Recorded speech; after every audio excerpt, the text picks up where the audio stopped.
Today we continue to listen the two chief disciples of the Buddha, Venerable Sariputra and Venerable Moggallana.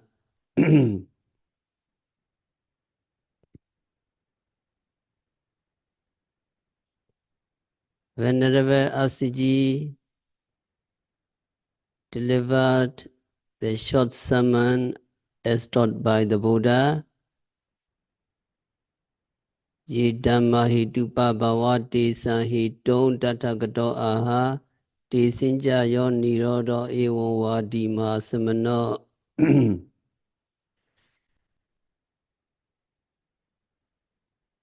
This short sermon directly indicated that there were only cause and effect,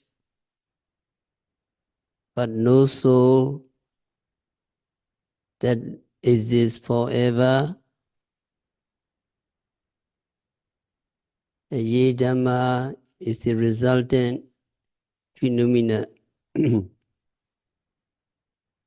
Resultant phenomena are seeing process, hearing, smelling, tasting, touching, bending, stretching, and thinking, etc.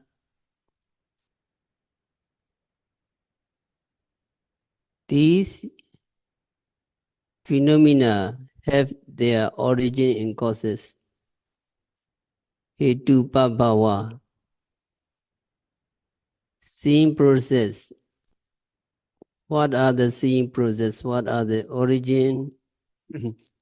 Where does the seeing process have its origin? Seeing has its origin in the combination of eye sensitivity, retina, visible object, and attention and the light. If you get short of any of them, you cannot see at all. When these four conditions are met, the seeing process comes into existence. And that seeing exists only at the moment of seeing, neither before nor after. Our Paticcasamuppada cycle goes based on eye sensitivity and visible object. There arises seeing consciousness. Dainan Singati Paso. When eye sensitivity, visible form, and seeing consciousness meet, Phassa contact arise. And then Phassa Vijaya Vedana, dependent on contact, Phassa, there arises feeling.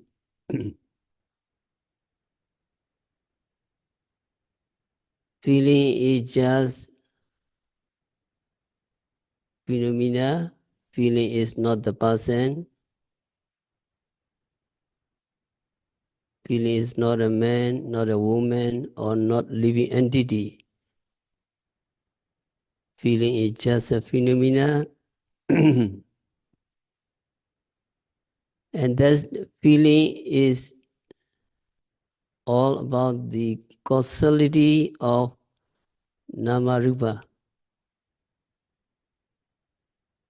Due to the condition, feeling arises. When feeling arises, Vedana Vijayatana, dependent on feeling, there arises craving. He would cherish an object that brings his pleasure, so there arises tanna, craving. If an object is pleasurable, he will like it and he will crave for it. And on the other hand, if an object is not pleasurable, he will seek something as pleasurable. So he or she will stay aroused craving from a different angle in the case of unpleasant feeling. Then he or she elusively think in this way: it is I who enjoy it, it is I who takes delight in that, and he enjoy it, he take delight in it. But in an ultimate sense, it is not I, it is just craving. Craving arises depending on the feeling. There is also a phenomena that arises and vanishes at that very moment. In our life, beauty, fortune, dignity, unfortune, and criticizing, etc., are just momentary. Try to see the kinds of momentary appearance of feeling.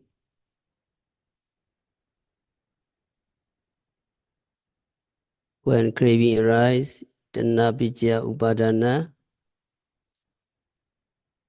if he crave for something, he may often be lost in the thought of it.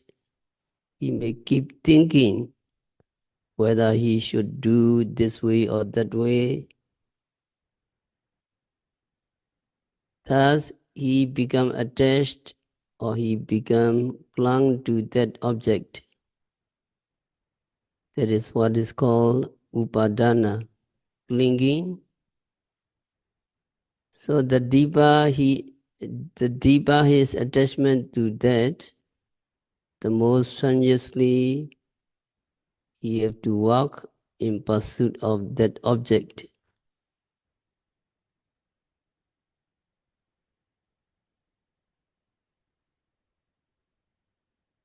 And upadana vijaya bhava,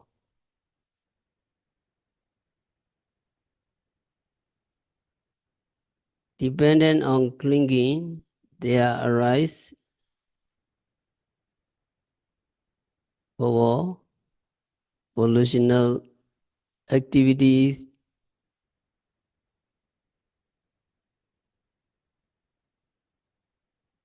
and volition generated rebirth, kama bhava and upapatti bhava. In order to get and possess what he crave for or what he gets attached to, he will definitely act his best by all means available, whether wholesome or unwholesome, fair or unfair, legal or illegal. So there arise the volitional activities that would form karma or karma bhava. When karma arises, bhava picca jati, dependent on karma bhava, dependent on volitional activities, there arises jati, rebirth. On his last moment, on his deathbed, he or she will refresh his memory of his or her volitional activities by means of the near-death mental process, which will result in rebirth, patisandhi. Immediately after the death, this is what is meant by this sentence, dependent on karma bhava, dependent on bhava, there arises jati, there arises rebirth. Bhava picca jati.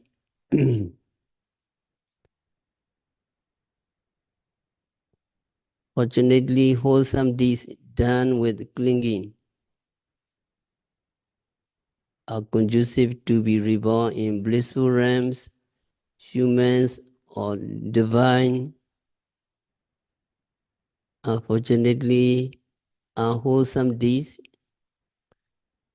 done with clinging to be reborn in the four woeful states.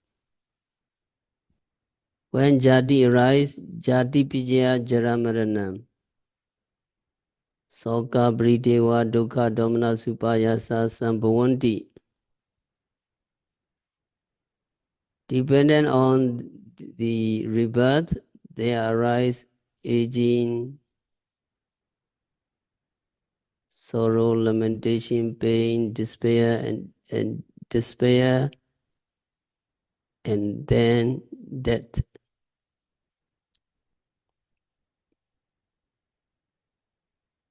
And as soon as he or she is reborn,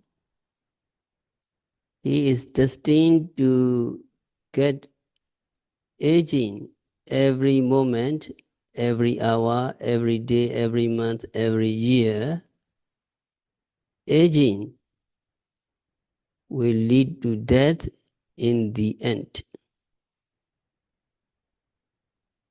Before death, he or she is subject to sorrow, lamentation, pain, and displeasure and despair under certain circumstances.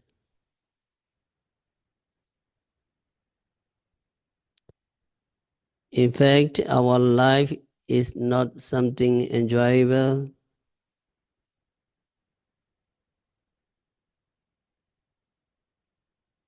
Life is seemingly to be delightful,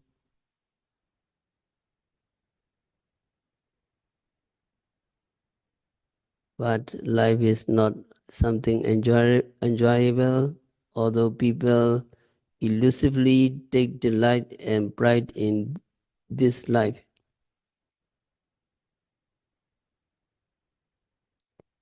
When you are aware of the seeing process or any other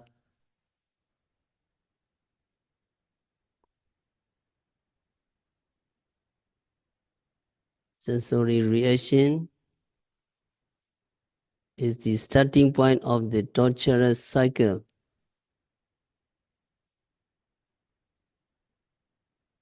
Ye Dhamma Hetu Bhava, Ye Dhamma, seeing, hearing, phenomena, etc.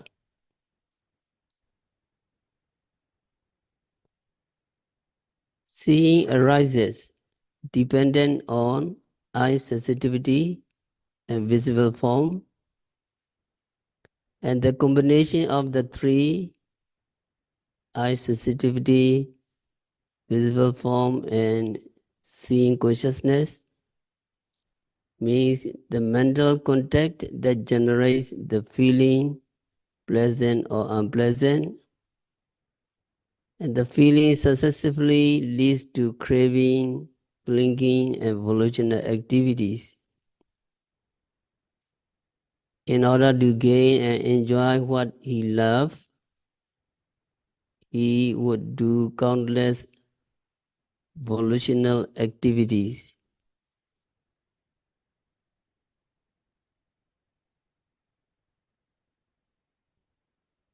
So people, when dead, have to leave everything behind, whatever they have accumulated throughout their lives. Only inheritance they can take along with them is karma of volitional activities, good or bad. Karma would reappear to them on their deathbed. Good karma as a good friends of theirs, bad karma as a bad friends. of theirs. In their new life, whatever kinds it may be, people are destined to get aging and death, and also subject to sorrow, lamentation, pain, discontent, and despair. So no life is considered to be pleasant. It is just the cycle of suffering which can be traced back to the seeing process or any other sensory reaction. That is what we need to realize about the seeing process.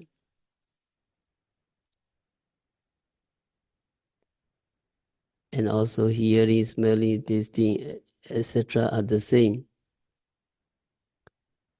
For the hearing process, Sotinja, Padeja, Sadeja, Ubijadi, Sota, Vinyanam. Dependent on eardrums and sound waves, there arises hearing consciousness. So hearing consciousness arises when sound wave impinge on our eardrums. This hearing process also requires attention and space, but no barrier between the sound wave and eardrums. So these two, attention and space, are just supportive condition. So they are not directly mentioned in the text. So eardrums and sound wave are the most fundamental condition for the hearing process to take place. So hearing process arises when the sound wave impinge on the eardrums. There is mental contact, phasa, which is followed by feeling, and so on, in the same way as in the case of seeing process. So seeing, hearing, smelling, tasting, touching, and knowing, they have the origin.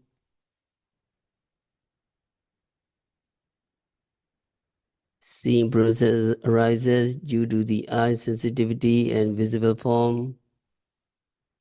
Hearing process arises due to the eardrums and sound wave.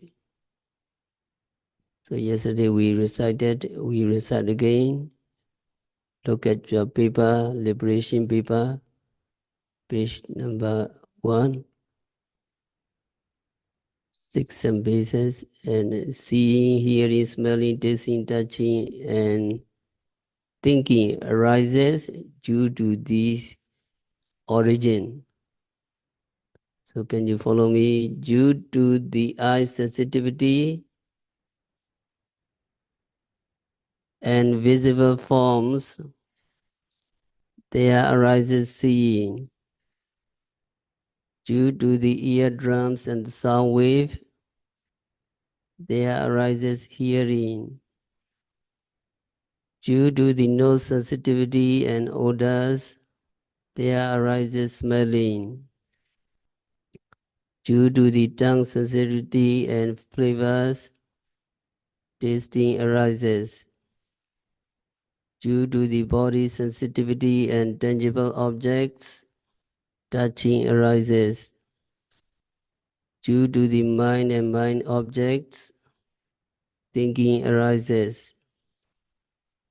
So one more, you read together. Due to the eyes and visible forms, ye dhamma hetu bhava, that is dukkha sacca, truth of suffering. How do you realize these seeing processes, dukkha sacca? You try to be mindful, and whenever you see, you have to know seeing, patiently note, attentively note, and your mind become purified. And when you comprehend clearly, you can see the eye sensitivity, visible object, etc. Eye sensitivity and visible object seeing consciousness are three separate phenomena. And you try to be mindful of that seeing process, and the mindfulness of them is also separate from these phenomena, separate from the seeing consciousness. So eye sensitivity, visible objects, seeing consciousness, and mindfulness of them are all separate phenomena. They are just nama-rupa process, just psychophysical phenomena. In order to see them as they really are, in order to see them dukkha sacca, truth of suffering, you try to be mindful of seeing every time you see attentively. And also when you hear, you try to be mindful, and you can capture the eardrums, ear sensitivity and sound wave. Ear sensitivity and sound wave are separate from physical phenomena, separate phenomena. Hearing is hearing consciousness, that is mental phenomena. Mindfulness of that hearing is a mental phenomena, different from the hearing consciousness. So these are all separate phenomena that arise when you hear. So you try to be mindful of them, you try to be mindful of hearing, carefully, attentively, sincerely, so that you can capture these phenomena empirically. You need concentration. Without concentration, you cannot capture these phenomena. In the beginning, you may not be aware of that much, but you will be aware of these phenomena when your concentration and insight knowledge become mature enough, depending on your parami. Parami means your practice. Some yogis are endowed with mature paramis, diligent practice, and they can see these phenomena very clearly, but some yogis just to some extent. So not all the yogis are not the same. Some are very good parami, some had not to sharp parami. But if yogis see them to some extent, he or she can gradually develop progressive stages of insight knowledge up to the Megaphala enlightenment. Finally, their goal are the same. So just try to be mindful attentively and diligently. First, you can capture these phenomena separately at the moment of seeing. The eye sensitivity and visible form are physical phenomena.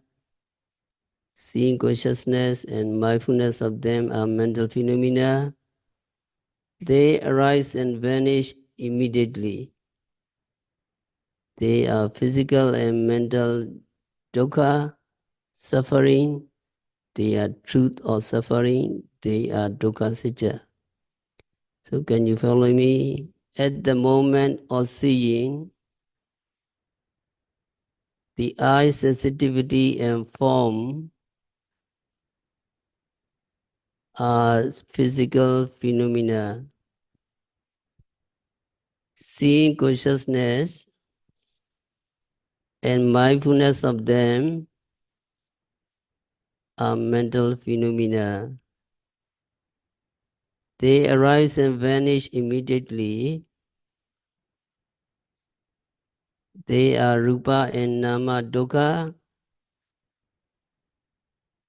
They are physical and mental suffering. They are truth of suffering. They are dukkha sitya. So ye dhamma hetu pabhava. Ye dhamma is every seeing, hearing, or seeing, hearing phenomena are dukkha. When you pay attention, you can capture these phenomena clearly, and you can capture their arising and disappearing nature. At the moment of hearing, the sound wave and the eardrums of rupa, hearing consciousness and mindfulness of them are nama, mental. You pay attention to the sound, it disappears very clearly. You can capture the nature of dukkha, dukkha sitya. Can you follow me? At the moment of hearing, the eardrums and sound wave are rupa, hearing consciousness and mindfulness of them are nama. They arise and vanish immediately. They are rupa and nama dukkha. They are dukkha sitya, truth or suffering. Ye dhamma hedupabhava, every seeing, hearing, smelling, tasting are dukkha sitya.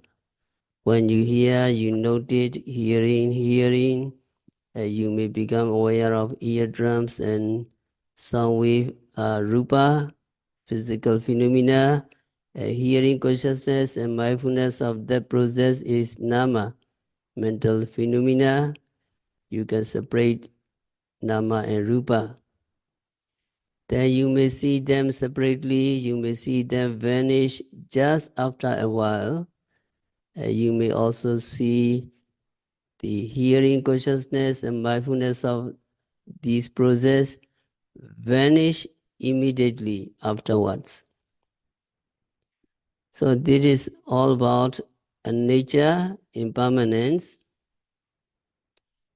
In the beginning, some may not see this process very clearly, of course, but at least yogi may be able to contemplate the impermanence to some extent.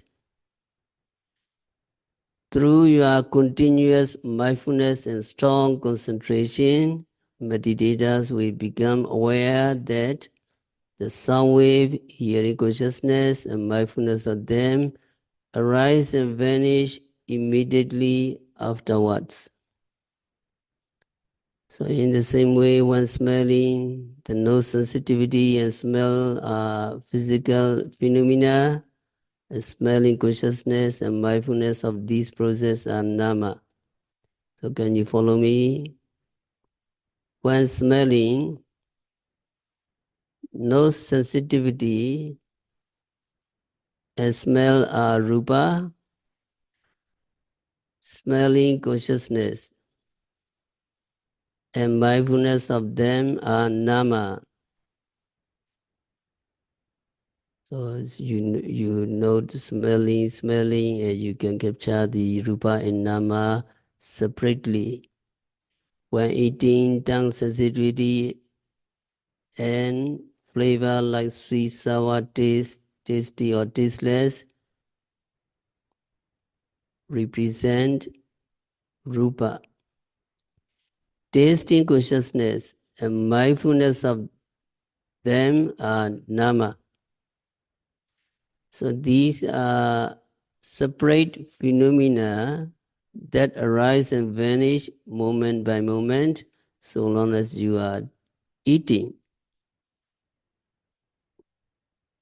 After a few days, some yogi may not even find any taste to enjoy because disappearing very fast. So there is no taste to enjoy that that means. So meditators would find themselves swallowing the food without enjoyment of the taste.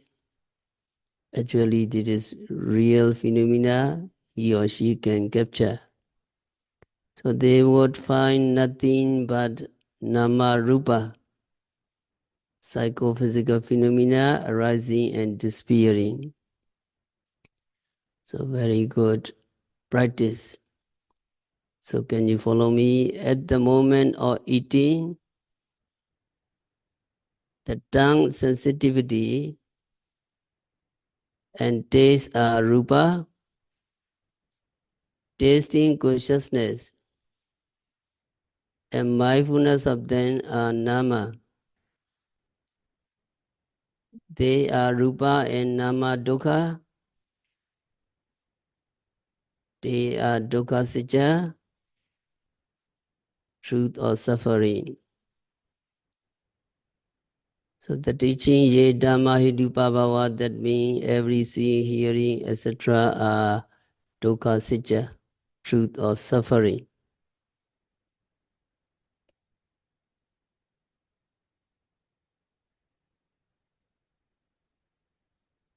Phenomena have their origin in causes. Seeing consciousness for existence has its origin in eye sensitivity and visible object, and hearing, smelling, tasting, touching, and thinking all have their origin in their corresponding senses and object. So in this point, the most fundamental origin is tanha, craving, sensory, hunger, because this very life has its origin in the craving and attachment in the beginning. That is why it is said, Vedana Vijaya Tanha, Tanha Vijaya Upadana, etc., dependent on craving, there arises clinging, dependent on the clinging, there arises volitional activities, dependent on volitional activities, there arises rebirth, jati.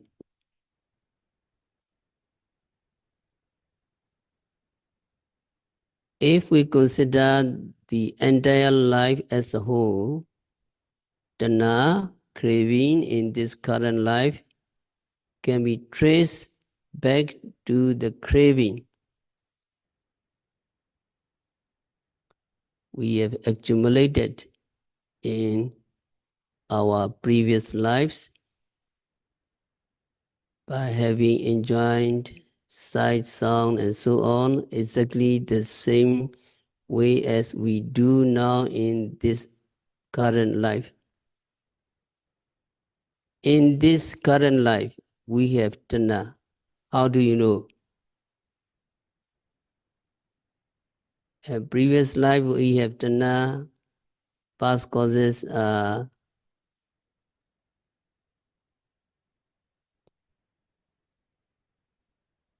avijja, tanha, upadana, kama bhava, and sankhara.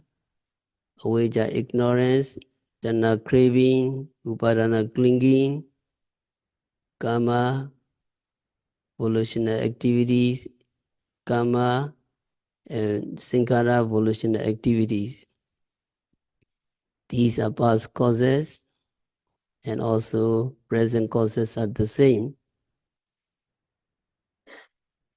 So past we have craving, and also current life. In this current life we have craving. It is nothing unusual. Tanha is happening right now. Right now also we take delight in sight, sound, smell, taste, touch, and whatsoever appealing to our senses, whether they belong to ourselves or to anybody else. So people want to enjoy them in the same way as anybody else does. That is all about craving, tanha. This craving leads to upadana, clinging, and clinging generates wholesome or unwholesome activities. This is how he accumulates good or bad karma, which will reappear on his deathbed, leading to the rebirth. That is what is meant by the phrase, the truth of suffering has its origin in the craving, samudaya sija. So whenever Asaji said, Jidama hidupavawa desa hidong tathagato aha. Phenomena have their origin in causes, Tathagata teaches causes. Phenomena have their origin in causes, that is what our teacher Buddha has taught. In this regard, what is the origin of Namarupa, such as seeing, hearing, and so on? The answer is these phenomena have their origin in such causes as eyes and sights and so on, as their immediate cause, and can be fundamentally traced back to the dormant form of tanha, craving. Craving is the remote cause, and eye sensitivity, visible form, etc. are immediate cause. So the attachment to our own existence and our loved one is the origin of rebirth. The rebirth means the new formation of namarupa, which are conditioned, impermanent, and so represent the truth of suffering. So this truth of suffering can be traced back to craving. It is a law of cause and effect. That is what the Buddha teaches us. So when there is cause, there comes effect, which in turn forms a condition for another effect. So cause and effect come over and over again, cause and effect, cause and effect. So would this cycle of cause and effect repeat continuously in this way forever? No, it is not all the Buddha teaching. Buddha also teach the method to get out of this cycle of suffering. Te sinja yo nirodo ewan wadima samano. Nirodo Nibbana, Buddha teaches. There is their cessation. Our teacher, the great sage, teaches that Nirodha too. So Buddha also teaches us the truth of cessations of suffering. Buddha teaches us Nibbana, Tasayiva Tanaya, Nawasesa Nirodha, Upadana Nirodha. Due to total cessation of that craving by means of mega enlightenment, there arises the cessation of upadana, clinging.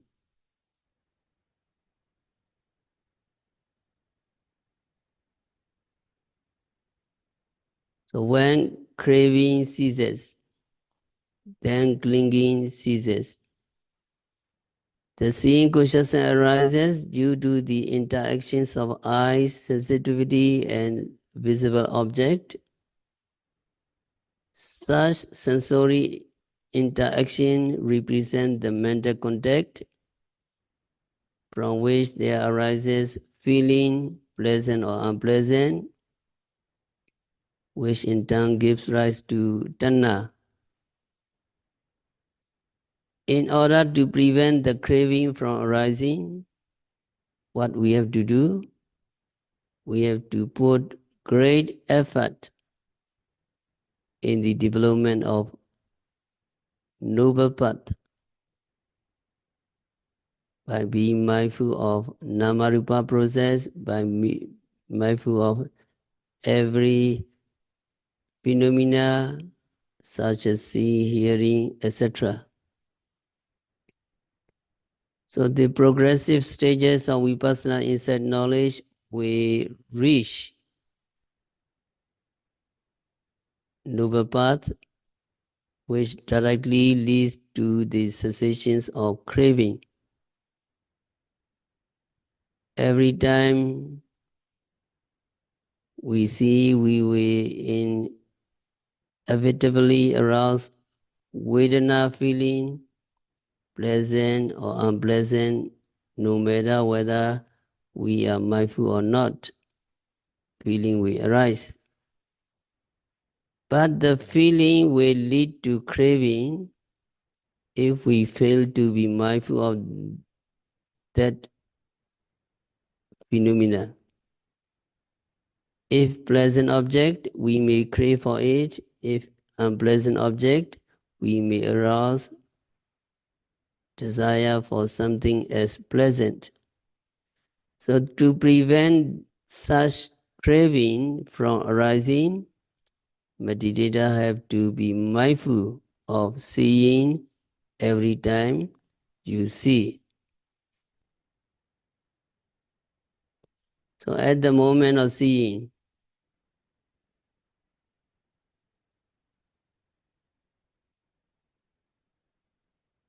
what phenomena are manifested?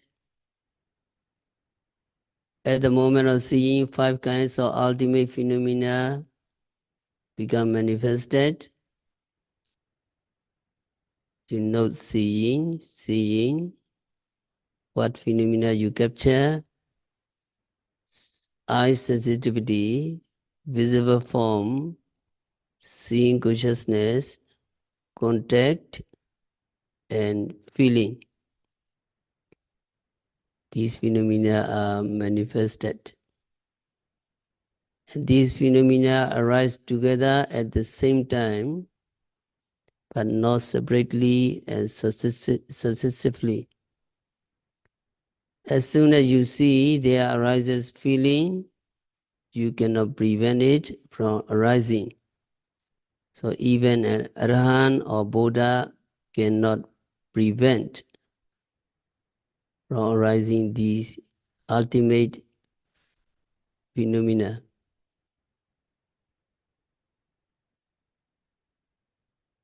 So to remember this process, can you follow me? At the moment of seeing, 5 kinds of ultimate phenomena become manifested. Eye sensitivity, visible form, seeing consciousness, contact and feeling. They arise together and at the same time, but not separately. So these phenomena arise together, Chakku, Rupa, Chakku Vijnana, Phassa, and Vedana. Eye sensitivity, visible form, seeing consciousness, eye contact, and feeling. As soon as you see there arises feeling. So feeling arises. For the Buddha and Arahants, their feelings are never accompanied by craving. Tanha is totally stopped. Tanha is totally eradicated. Their feeling are never accompanied by craving, however pleasant or unpleasant the feeling may be. A Vipassana meditator needs to be mindful of his or her feeling concurrently to capture these phenomena. You need to be mindful of your feeling concurrently so that they cannot be accompanied by craving. That is why whenever meditators see you have to note seeing, allowing yourself to stop right seeing, to stop right that seeing process. You do not go beyond that seeing. Otherwise, there will arise the craving in you. So in the same way, when hearing, you have to note hearing, sincerely, diligently, continuously, and meticulously. You don't go beyond that present moment. You just capture this ultimate reality. So in the same way, when smelling, you note it smelling, you stop right there. And when eating and tasting, see the taste arises and disappear moment by moment. You stop right there, and you do not go further. You do not interpret it to be pleasant or unpleasant.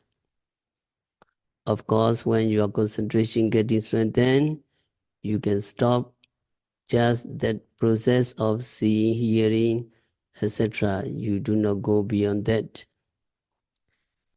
So meditators have to be mindful of every phenomena that are manifested every time you see, hear, and so on.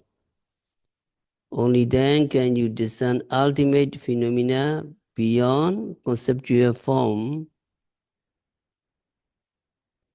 In this way, meditator can find breaks between Namarupa, or in other words, you can break their sanctity, continuity. Of course, you cannot make it in the beginning, although you are mindful of seeing, hearing, etc. For instance, you expect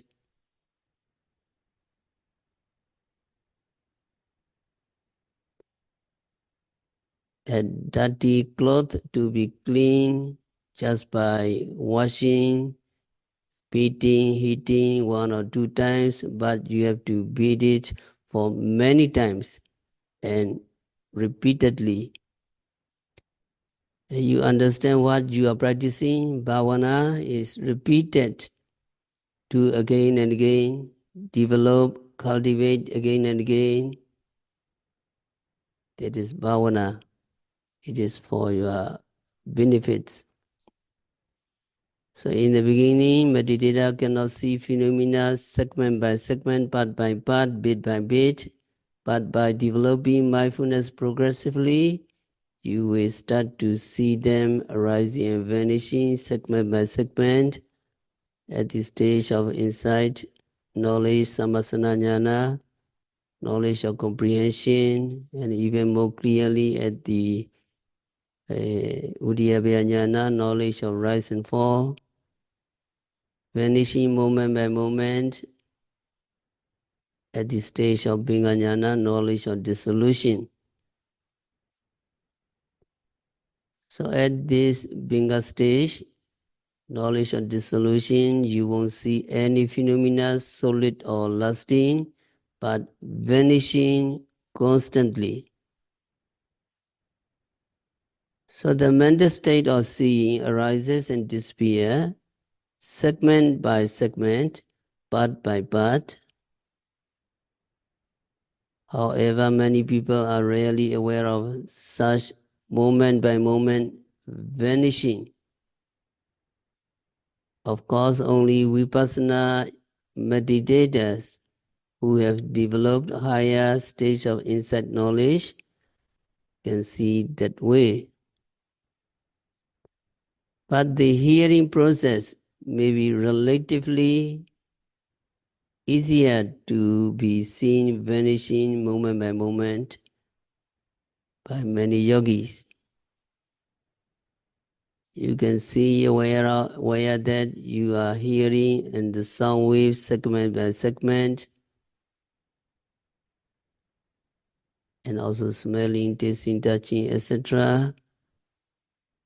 Touching is perceivable almost all the time.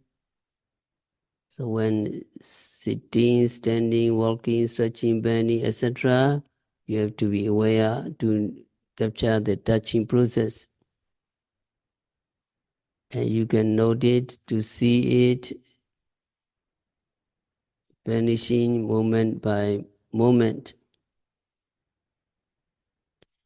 And when you know rising and falling of the abdomen, for example, you can clearly see the rising as gradual upward movement that would feel tense and tight progressively, whereas the falling process as gradual downward movement that would feel releasing and relaxing progressively, part by part.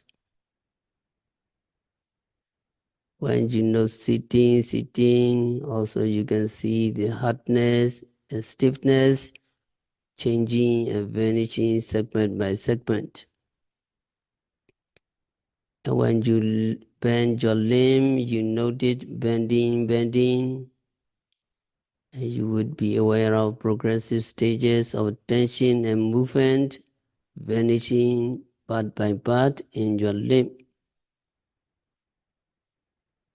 So if you can see phenomena vanishing immediately after arising, then there would be no room left for tanha to arise. Tanha has no room for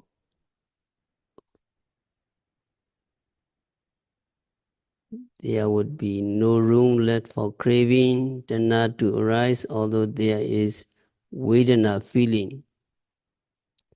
Stiffness, numbness, pain, aching, and so on are unpleasant feeling, dukkha vedana, but they won't arouse the craving for something else pleasant if your mindfulness is very strong.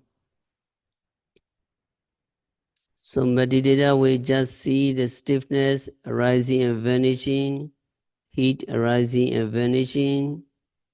You will realize that they are all just namarupa process. They are not the person, not the man, not the woman, etc. Then there would be no room left for the craving for you. It is how craving ceases gradually. That is nirodha. Te sinja yo nirodha evam vadi mahasamana. This is a method to attain nirodha, to attain the cessation of suffering, expounded by the Buddha. Tassa yeva tanaya asesa viraga nirodha upadana nirodha. Due to this total cessation of that very craving, by means of noble path, there arises cessations of upadana.